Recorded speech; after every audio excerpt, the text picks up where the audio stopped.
Buenas tardes. Bueno, como habíamos visto en las clases anteriores, habíamos estudiado los materiales, la estructura de los materiales semiconductores, habíamos hecho hincapié fundamentalmente en el silicio y las propiedades que tenía el silicio a temperatura ambiente y cómo podíamos lograr aumentar su conductividad a través del agregado de ciertas impurezas. Así, de esa manera, dependiendo del tipo de impurezas que nosotros agregamos, podíamos encontrar materiales de silicio de tipo P que tienen un exceso de huecos o lagunas y material de tipo N que tienen exceso de electrones. Cuando en la experiencia de la unión de un material P y N obteníamos lo que denominábamos el diodo. El diodo, cuyo símbolo es el que se ve aquí abajo, en donde el ánodo se corresponde al material tipo P y el material tipo N, tiene las propiedades de dejar atravesarse por una corriente o bloquear la corriente dependiendo de cuál. Así, por ejemplo, habíamos visto también que la polarización directa era cuando nosotros, conectábamos la fuente de tal manera que el positivo se conectaba al material tipo P, también denominado ánodo, y el negativo al cátodo.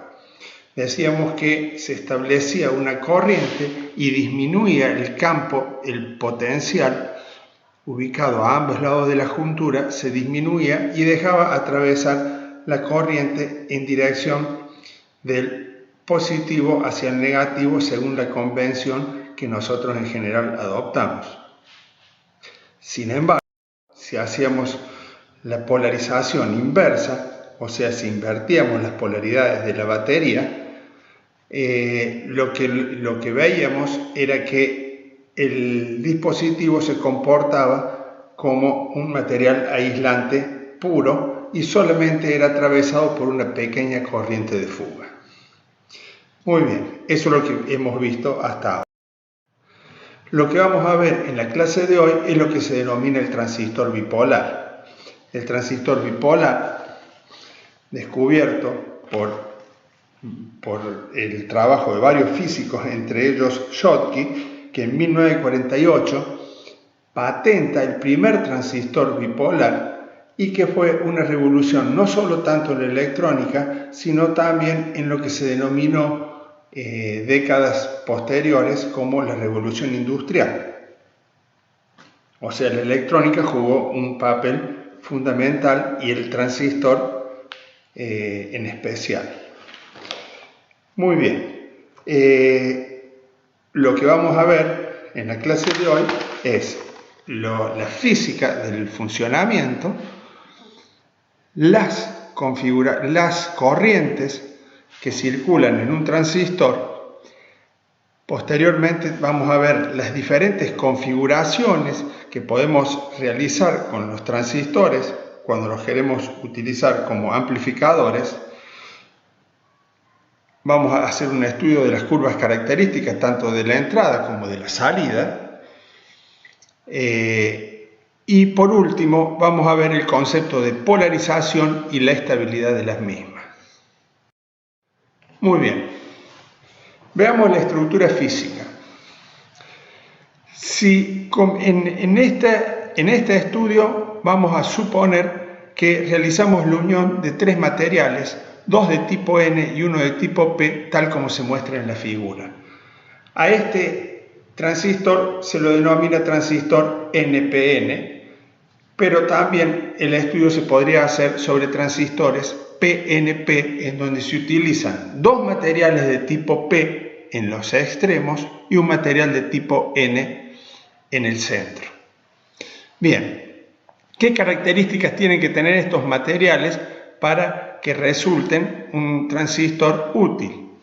Muy bien, esas características son tales que el material de tipo N, que de ahora vamos a denominar emisor, está fuertemente contaminado, la base está levemente contaminada y a su vez es delgada y es de material tipo P, como lo vemos en la figura, y el colector va a ser un material medianamente contaminado.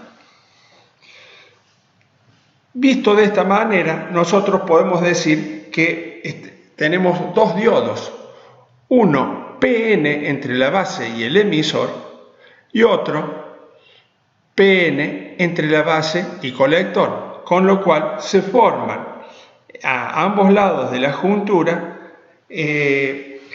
lo que denominábamos un campo o un potencial eléctrico, tal como se muestra en la figura de abajo.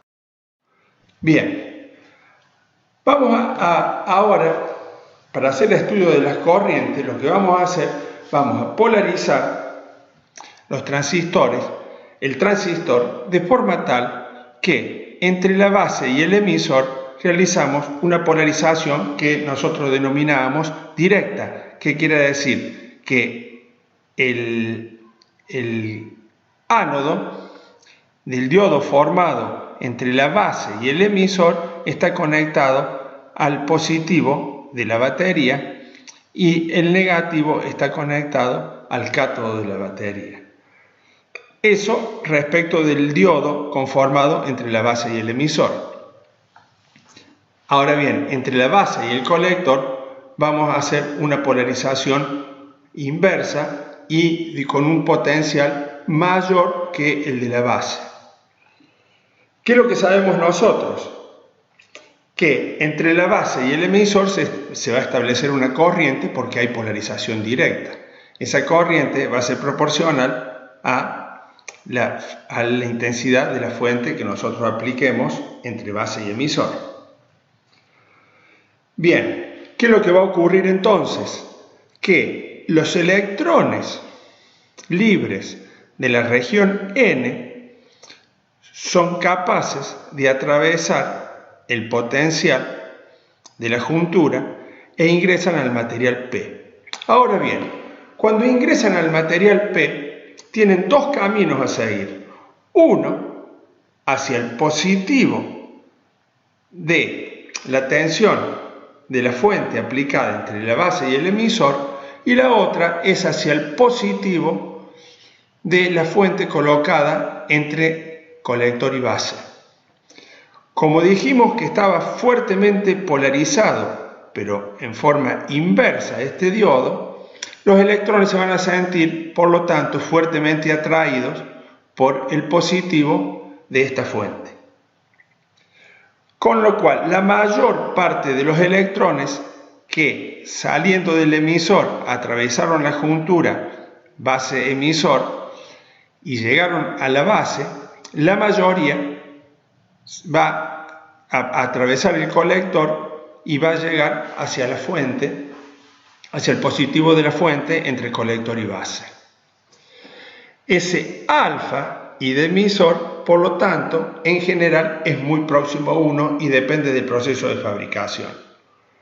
Eso es no solamente porque esta fuente tiene un mayor potencial que esta, sino porque también la base es muy delgada, poco contaminada, por lo cual hay pocas lagunas o huecos, y a su vez, al ser muy delgada, tiene una impedancia mayor.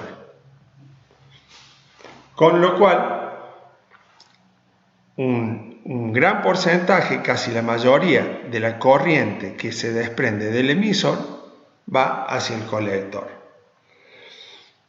Con lo cual, si nosotros ahora hacemos un estudio de las corrientes, acá tenemos el mismo gráfico, podemos decir que la corriente de colector está conformada por la corriente de electrones que salen del emisor y atraviesan la base,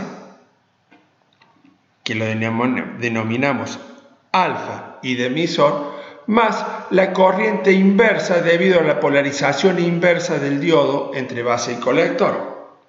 Sin embargo, esta corriente en general la consideramos de un valor muy pequeño comparado con la corriente del emisor. Por lo tanto, la aproximación, en una aproximación podemos decir que la corriente de colector es alfa veces la corriente de emisor. Bien, sigamos haciendo. Antes de pasar a la próxima presentación, cuando nosotros decimos alfa y de emisor, esta es una corriente de electrones. La convención que generalmente ustedes han aprendido en electrotecnia y en todas las materias eléctricas es que si bien la corriente es una corriente de electrones que va del negativo hacia el positivo, nosotros la convención decimos que es del positivo hacia el negativo. Por de ahí que esto se sume, porque esta corriente de electrones, nosotros por convención decimos que es una corriente que circula en este sentido. Tengan cuidado con eso, porque estas flechas a veces indican corriente de electrones y a veces indican la corriente convencional. Bien, ahora sí, sigamos haciendo análisis de... De nuevo tenemos el mismo gráfico que presentamos hace un instante y en donde nosotros, ¿qué podemos decir? Que la corriente de emisor es igual a la corriente de base más la corriente de colector. Pero, tal como dijimos hace unos instantes, la corriente de colector es igual a alfa, corriente de emisor.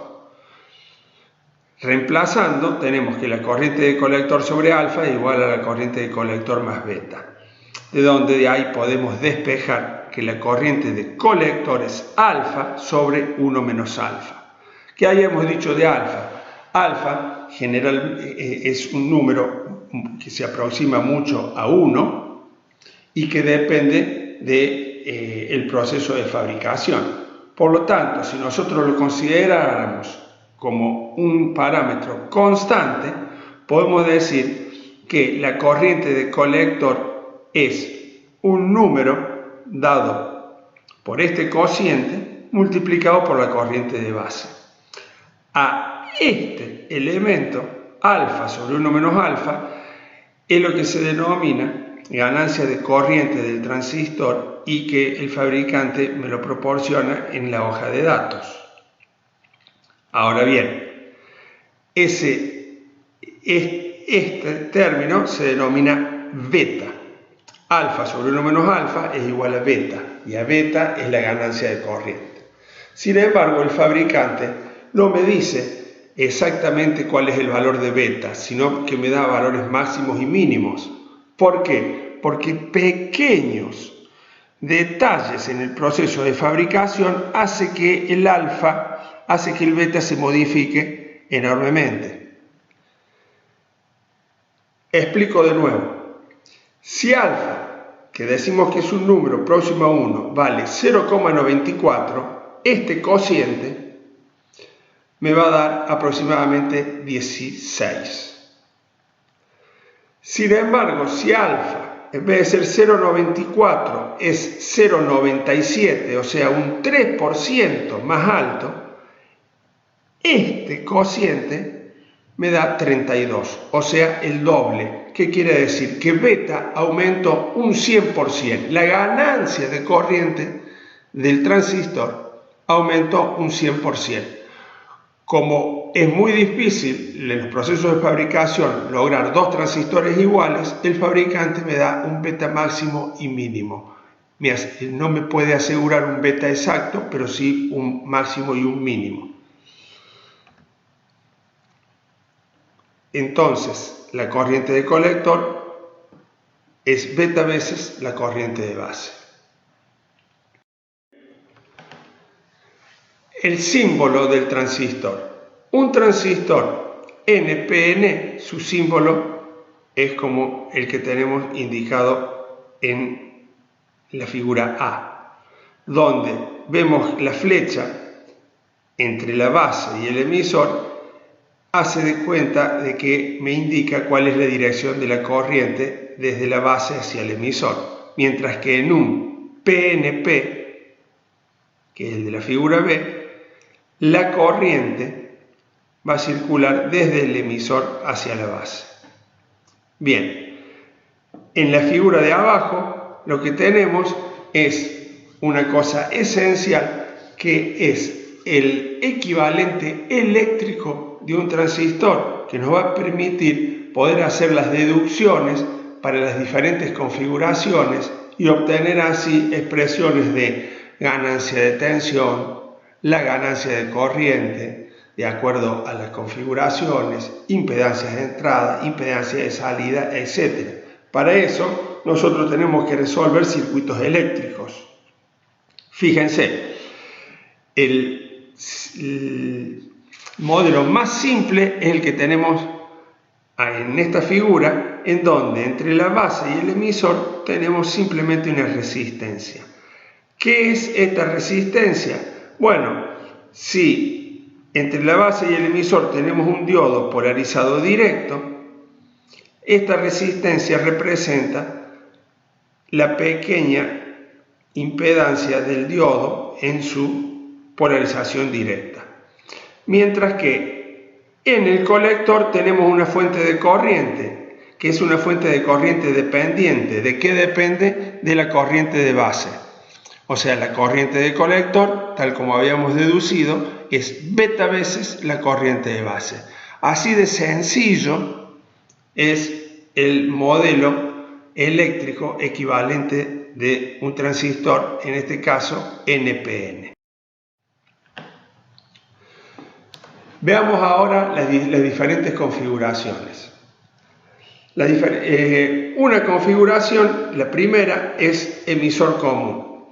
¿Qué es el emisor común? El emisor común es aquella en la cual la salida de mi señal amplificada, porque se supone que esto constituye un amplificador, la sacamos del colector del transistor. Y la entrada la aplicamos entre la base y masa, tal como se ve aquí. Se denomina colector común a aquel amplificador en el cual la entrada se aplica nuevamente entre la base y masa, pero la señal de salida sale desde el emisor. Ya vamos a ver que las características son diferentes y los usos son diferentes.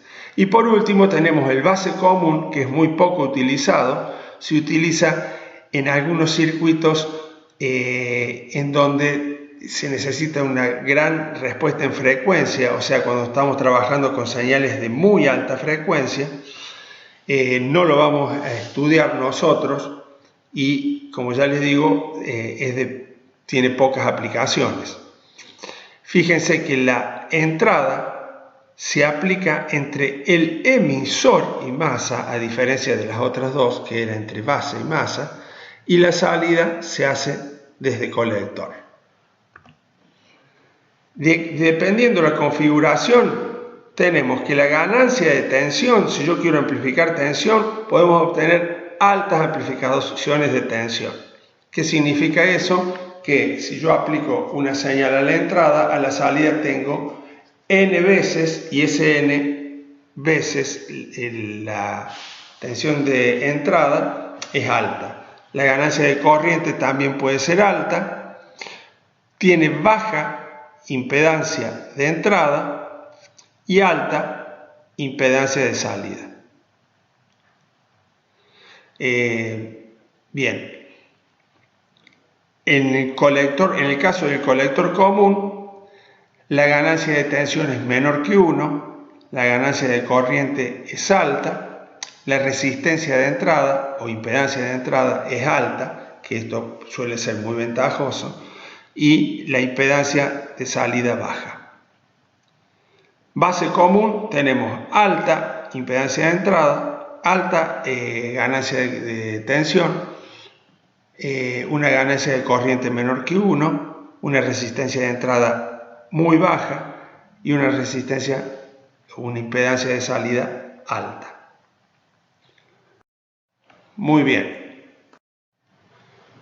Bueno, Veamos ahora las curvas características. Tenemos curvas características de la entrada del transistor y refiere a la característica entre base y emisor, y a la característica de salida que sería entre colector y emisor.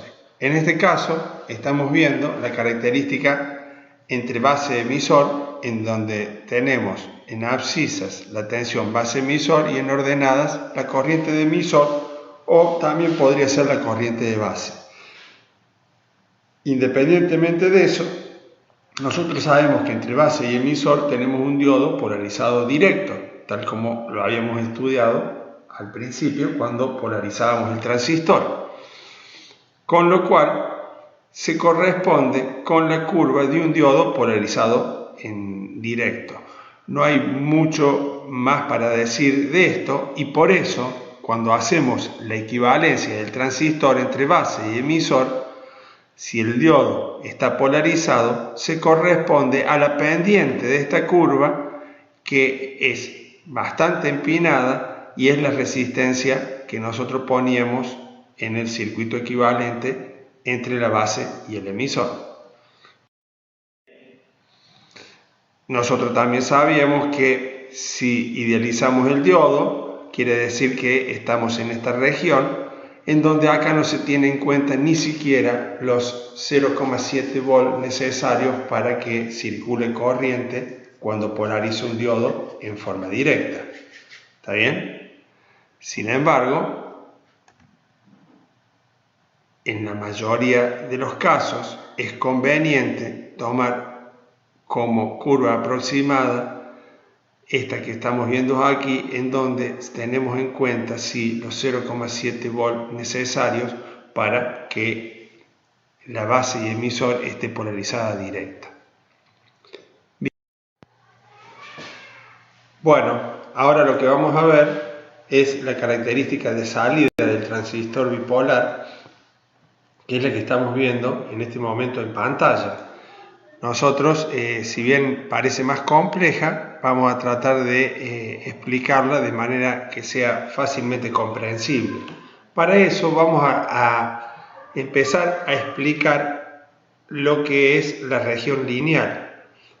La región lineal es la región a la que hacíamos referencia cuando tratábamos al transistor y hacíamos el análisis de las corrientes que circulaban por él. ¿Qué quiero decir con esto? Es en la región en donde la base emisor está polarizada directa, tal como lo habíamos visto al principio de la clase, y la base colector está polarizada en forma inversa. En ese caso, cuando hicimos las deducciones de corrientes, decíamos que la corriente de colector, que es la corriente de salida del transistor, es beta veces, siendo beta un número fijo, multiplicado por la corriente de base. ¿Qué quiere decir? Que estamos amplificando la corriente de entrada beta veces, y esa corriente la tenemos a la salida. Eso es lo que ocurre en esta zona.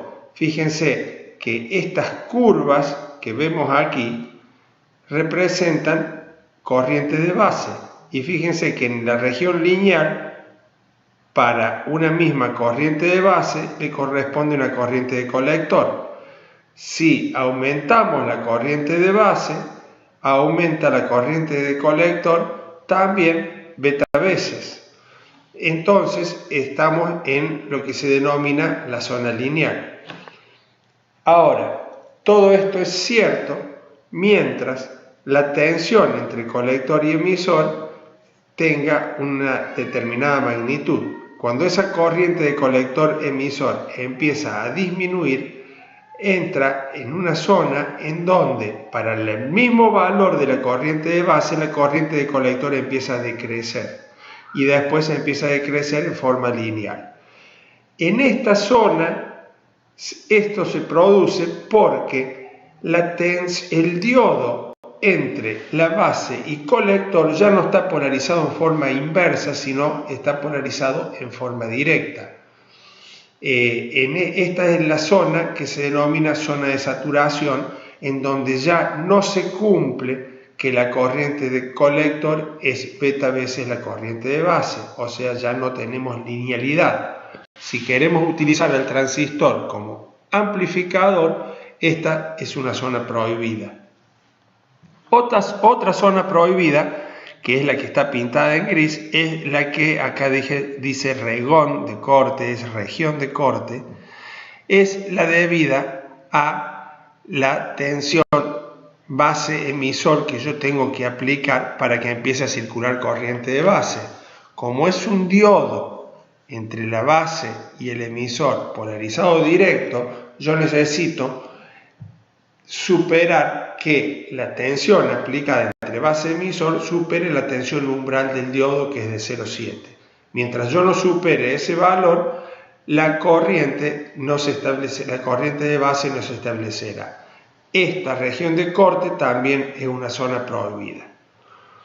Por último, tenemos la zona de ruptura. La zona de ruptura se relaciona muy directamente con lo que ocurre con un diodo. Cuando la tensión a la que yo aplico, la tensión inversa a la que yo aplico sobre el diodo es mayor que la que es capaz de soportar, se produce una ruptura por avalancha, que ya lo hemos explicado cuando estudiamos el diodo, que es debido a que los electrones adquieren una energía tal que se producen choques en cadena entre los electrones, y los electrones de valencia pasan a comportarse como pasan a la zona de electrones libres, a ese nivel de energía, y se produce una avalancha de electrones y por lo tanto la corriente crece bruscamente y se produce la destrucción en general del semiconductor. Esa puede ser una de las causas. En el transistor existe otra causa que se denomina de perforación, y que es que cuando la tensión que yo aplico sobre el diodo base colector, esa tensión inversa, es mayor, es tal que la zona de vaciamiento supera la zona de la base, porque la base es muy delgada, y entra en la zona del emisor. Al entrar en la zona de emisor, la corriente se acelera bruscamente y también produce la destrucción del semiconductor. En los apuntes está más detallado estos dos aspectos. De todas maneras, lo que tiene que quedar claro que es una zona en donde nosotros no podemos trabajar. Si nosotros ahora idealizamos al transistor, podemos omitir la zona de saturación y la zona de corte y decir que el transistor se comporta en forma lineal en toda su región. Eso después nosotros tenemos que tenerlo en consideración, si lo idealizamos, al momento de diseñar los amplificadores, tener en cuenta que eso no es así y tratar de evitar las zonas prohibidas de corte y saturación. Nosotros le llamamos a esta zona prohibida cuando trabajan como amplificadores. Sin embargo, la zona de corte y saturación es muy usada cuando el transistor es utilizado como llave. Eso ya lo veremos más adelante. Bien. Dicho esto, ahora vamos a empezar a explicar lo que es el concepto de polarización. Bien, para eso yo propongo que veamos un siguiente ejemplo. Supongamos que yo quiero amplificar una señal, es la señal que vemos acá, la señal de entrada, la conecto a la base y yo digo, bueno, entonces a la salida voy a obtener esta señal amplificada una cierta cantidad de veces. Bien, ¿esto es realmente así? Veamos.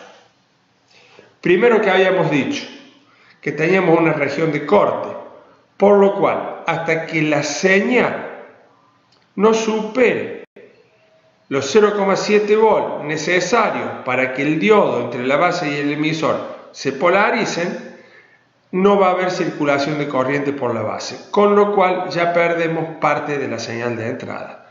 Eso como primer aspecto. Ahora, si suponemos que es ideal, que la región de corte no existe, que es lineal en toda su área, el transistor. Cuando la señal sube en el semiciclo positivo, la corriente de base sube. Si la corriente de base sube, va a subir y se va a colocar en un punto dado por esta recta, que es la línea de carga, que será, en este caso, RC. Fíjense, es muy sencillo ubicar esta curva. Cuando la corriente de colector es 0, o sea acá, la tensión colector-emisor vale la tensión de fuente, VDC. Cuando estoy en este punto, lo que vale 0 es la tensión colector-emisor, por lo cual la máxima corriente, que es la que tengo acá, va a ser igual a tensión de alimentación sobre RC. Y con eso trazamos esta recta, que va a ser la recta de carga de mi transistor. Bien, volvemos de nuevo al ejemplo. Cuando empieza a subir la corriente de base, el punto de funcionamiento va a ser en alguna región de la zona lineal y sobre la recta de carga. Cuando llega a la cresta, supongamos en este punto, ahora la corriente va a empezar a descender. ¿Por qué? Porque la tensión, mi señal, empieza a descender, o sea que vuelve de nuevo hacia abajo y vuelve hacia este punto donde valía 0, que es cuando está acá. Ahora, el semiciclo negativo, ¿qué va a ocurrir? No voy a poder hacer circular corriente de base porque el diodo queda polarizado en inverso. Con lo cual, solamente voy a poder replicar a la salida y amplificar a la salida el semiciclo positivo de mi señal. Bueno, ¿qué podemos hacer ante esto? Lo que podemos hacer es lo siguiente. Antes de aplicar la señal, hacer que el transistor esté en una zona de funcionamiento, por ejemplo en este punto.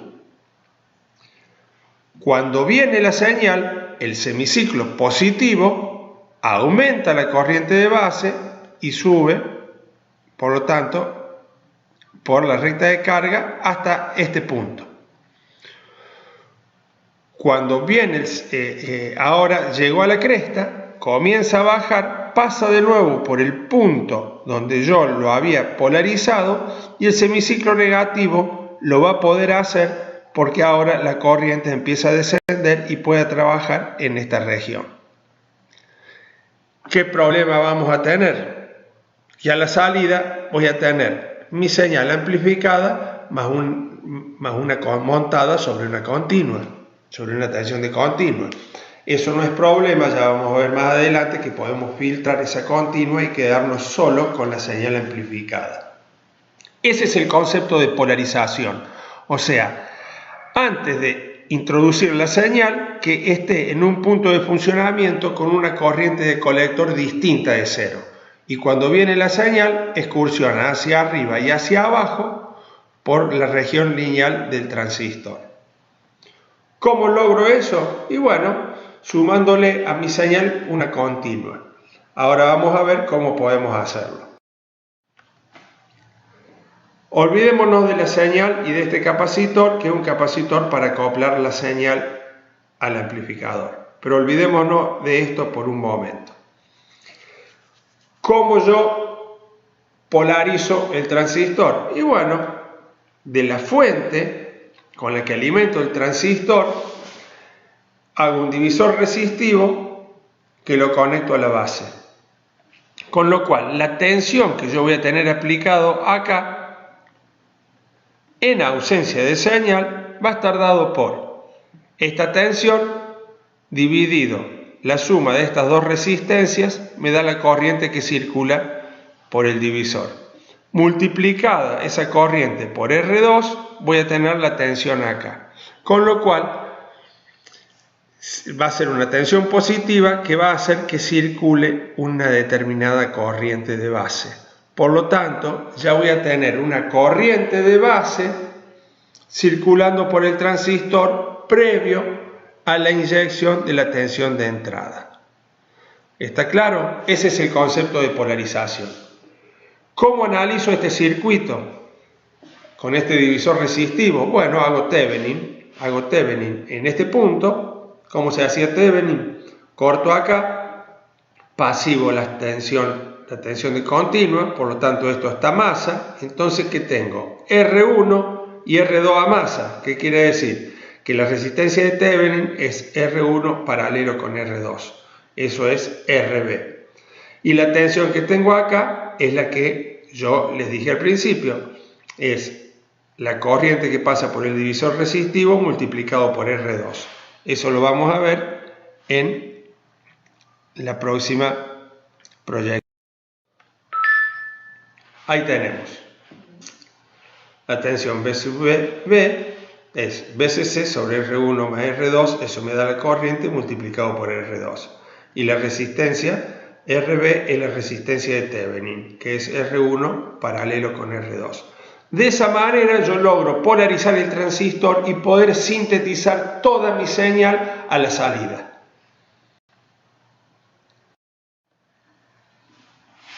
Muy bien. De esa manera, con este circuito equivalente al del divisor resistivo, yo voy a plantear malla de entrada y malla de salida para hallar los valores de ICQ, o sea, la I de colector cuando yo le aplico continua, o sea, sin señal, y la tensión colector emisor del punto Q. Bien, entonces, la señal de entrada, ¿qué va a ser? La tensión B sub BB es IB por RB más la caída en el diodo base emisor, que será de 0,7, 0,6, más la corriente de emisor por RE. Ahora,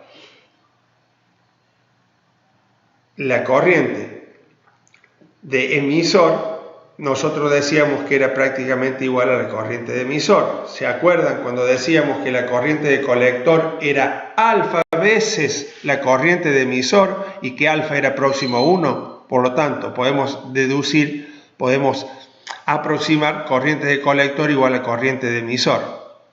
Entonces, reemplazo acá, pongo corriente de colector, la corriente de base la pongo como corriente de colector sobre beta y de ahí despejo ICQ. Q significa corriente de colector de polarización. Luego, en general, y ya vamos a ver que esto nos va a servir en un futuro próximo, podemos decir que se tiene que cumplir que RB sobre beta sea menor o igual que RE sobre 10. Eso es por una cuestión de estabilidad y también por una cuestión de que planteamos que en el divisor resistivo que hacíamos para poder hallar B sub BB no se derivaba corriente hacia la base. Eso se cumple sí o sí solo cuando se cumple esto. Podemos aproximarlo de esa manera. Bueno, esta es la corriente de colector ICQ. La tensión entre colector y emisor del punto Q, para poder hallar el punto Q nos falta encontrar la tensión colector emisor del punto Q, la hallamos planteando malla de salida, o sea, BCC es igual a I de colector por RC más I de emisor por RE más la tensión colector emisor. Si hago que la corriente de colector es igual a la de emisor, obtengo esta ecuación. En los apuntes está planteado un poquito más explayado, no van a tener problema en comprenderlo. Bien, entonces ya tengo determinado a dónde tengo mi punto Q. ¿Está bien? O dicho de otra manera, si yo quiero que el punto Q esté ubicado en una I de colector de un determinado valor y una tensión de colector del punto Q de un determinado valor, tengo que hallar los valores de RB y de B sub BB que cumplan que el punto esté en donde yo lo deseo. Por lo tanto, de esa manera hallo el punto BCQ e ICQ. ¿Está bien? A partir de ahí, como yo les decía, desde este punto de polarización, este es un punto estático de continua. Cuando aplico señal, la señal parte de este punto y va hacia arriba, el semiciclo positivo, y hacia abajo en el semiciclo negativo. Bien. Acá tienen un ejemplo en donde yo le doy todos los valores y ustedes tienen que encontrar a dónde está el punto Q. O sea, tienen que encontrar ICQ y BCQ con las ecuaciones que yo les he dado. Y acá tienen la solución. O sea, plantéenlo, practíquenlo y verifiquen que son estos valores. Fíjense que el punto Q está bastante por encima. Uno podría plantear, lo mejor sería ponerlo en el medio de la recta de carga para que después yo pueda excursionar semiciclo positivo mucho y semiciclo negativo otro tanto. Perdón. Bueno, continuemos. Vamos a ver lo que es la estabilidad de la polarización. ¿Qué dijimos? Yo quería ubicar el punto Q en un determinado lugar. Una determinada corriente de colector y una determinada tensión colector-emisor del punto Q. Sin embargo, yo hago todos los cálculos y después puede ocurrir que vea que ese punto se me corrió. Se me corrió porque saqué mal los cálculos o porque realmente hay cosas que pueden hacer que ese punto Q varíe. Y efectivamente, la temperatura puede hacer que la corriente de pérdida inversa del diodo, nosotros sabemos que crece al doble cada 10 grados centígrados de temperatura. Y la tensión base emisor, que nosotros la consideramos, por ejemplo, para los cálculos 0,6, a lo mejor varía 0,8 o a lo mejor varía 0,5, con lo cual el punto Q se corre. O a lo mejor estaba bien el cálculo a 25 grados centígrados, pero cuando subió la temperatura del transistor a 40 grados centígrados, esta tensión, la tensión base emisor umbral del diodo, se modificó, varía con la temperatura. Eso por un lado. Por otro lado, a partir del proceso de fabricación, nosotros podemos calcular el beta en base a un beta típico que nos da el fabricante. Así, por ejemplo, un fabricante del transistor nos dice que el beta mínimo, él nos asegura que el beta mínimo es de 100, el beta máximo es de 250 y el típico es de 150. Entonces yo uso el típico para hacer los cálculos y resulta que el beta de ese transistor que yo estoy usando es de 220. Eso hace que el punto se mueva. ¿Bien? Todo eso se puede resumir en esta ecuación. Que la corriente de colector puede variar debido a la tensión base emisor, a la corriente ICO de pérdida o al beta del transistor.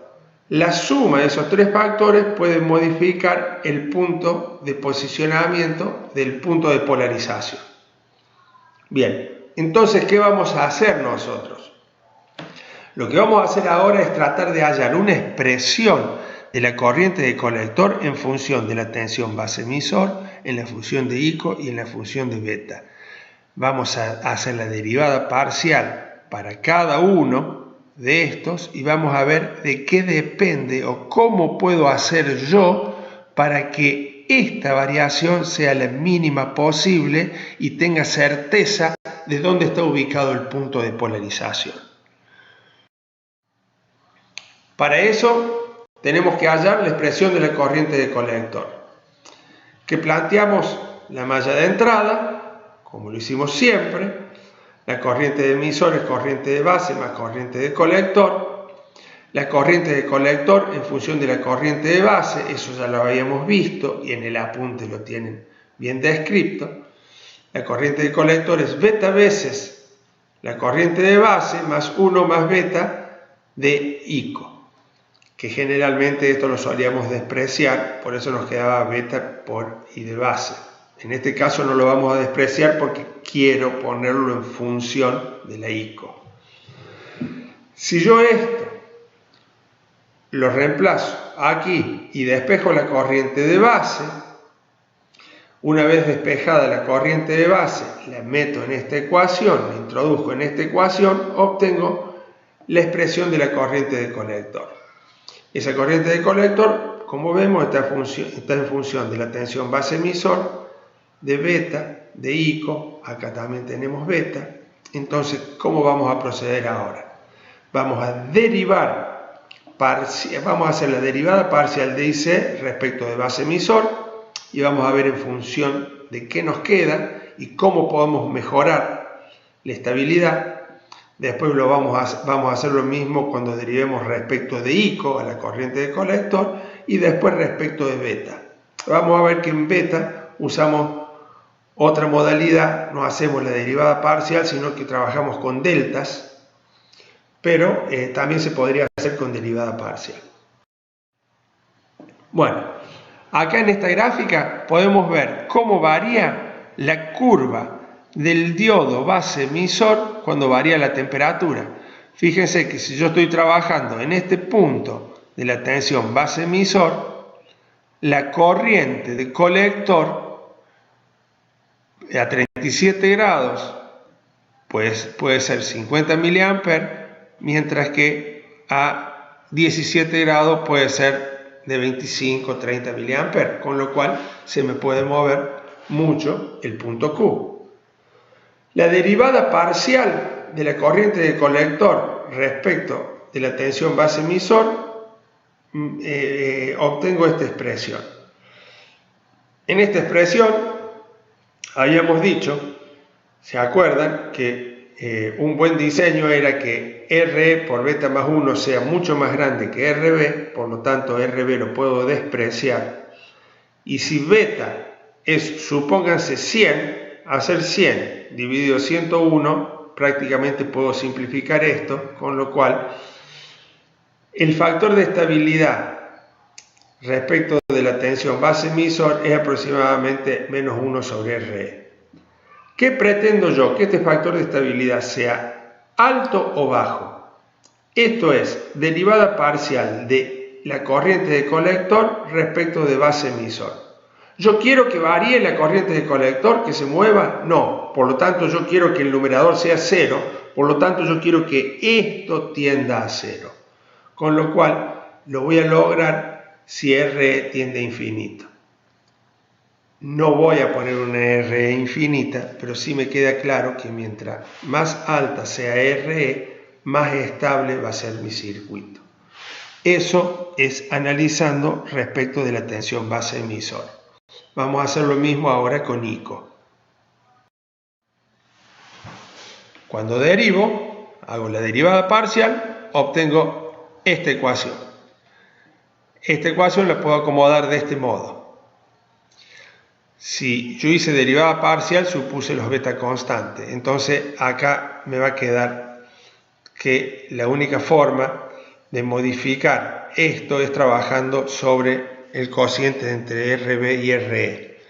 Si RB sobre RE tiende a 0, el factor de estabilidad de ICO es aproximadamente 1.